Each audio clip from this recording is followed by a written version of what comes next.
inquiétude. Vous dont je devrai compte à l'âme de mon père, enfant par qui je crains tour à tour et j'espère, j'ai tenté bien des fois de percer l'avenir, pour vous y suivre encore et vous y soutenir. Je songe avec terreur à ce juge suprême qui doit vous voir à l'œuvre et me juger moi-même.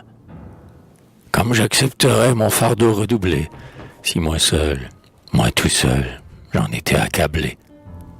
Comme énergiquement j'achèverais ma tâche, certain, sous mes douleurs, de n'être jamais lâche. Si vous m'étiez montré, après ces temps mauvais, digne de votre aïeul, tel que je vous rêvais, si vous aviez atteint le seul but où je vise, et plus haut que mes vers inscrit notre devise. Et si Dieu, dès ce monde, en surcroît de l'honneur, voulait vous accorder quelque peu de bonheur, qu'importe que ma fin soit souriante ou triste, c'est pour ces jeunes fleurs que le vieil arbre existe, que la fleur soit donc belle et le fruit généreux, l'arbre qui les portait sera jugé sur eux. C'est ainsi, cher enfant, dont l'aspect me rassure, que vous serez ma gloire ou bien ma flétrissure. Étant sorti de moi, vous me devez au moins d'attester tout mon cœur et d'être mes témoins.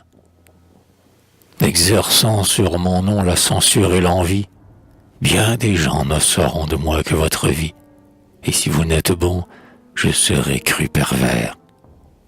De mensonges et d'orgueil on taxera mes vers, et, les effaçant tous, d'un seul coup de faiblesse, vous ferez un plomb vil de l'or que je vous laisse.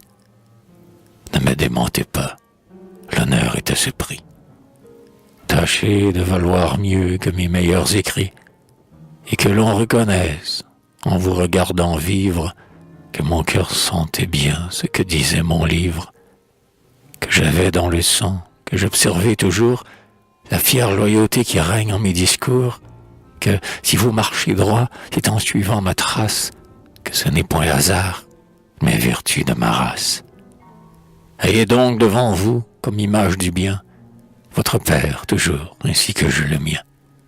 Qu'il soit mort ou proscrit, vivez en sa présence, l'aïeul vous parlera dans votre conscience.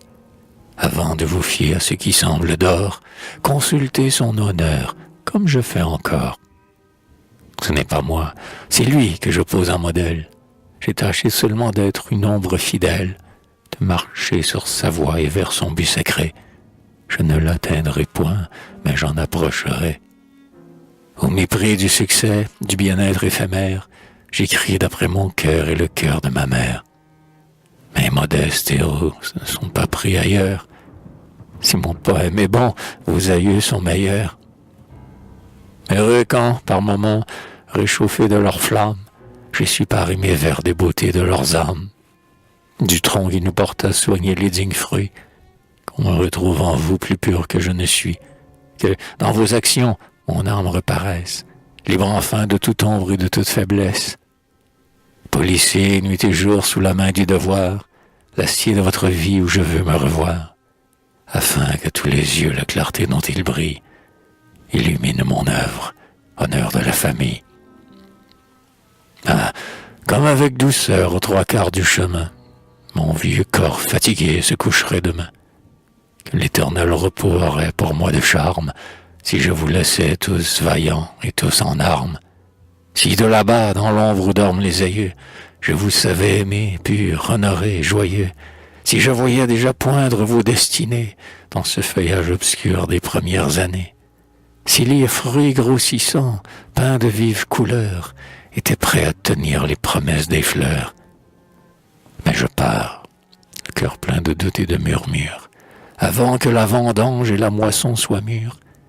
Le triste laboureur, loin du champ bien-aimé, ne récoltera pas ce qu'il avait semé.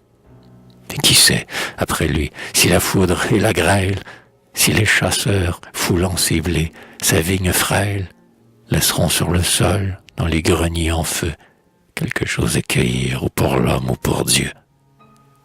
Puisse, un jour, récoltant l'or de ces jeunes plantes, au gré du vieux sommeur bien douce mais trop lente, la patrie héritée de ma chère moisson. Ami, si vous gardez ma suprême leçon, Si je vous vois, comblant ma plus haute espérance, chérir comme je fais notre mère la France, prêt à la bien servir en temps calme ou troublé, je puis vivre ou mourir, mais fier, mais consolé. Pourquoi douter? Pourquoi, rassasié de rage, ne pas forcer ton âme à de meilleurs présages? La vie est sombre, ayons un radieux trépas, croyons de beaux jours que nous ne verrons pas, et qui feront mûrir dans l'héritage en fête cette verte moisson qui si fort inquiète. Fions-nous au bon sol, au bon grain, au soleil, et dans les bras de Dieu dormons notre sommeil.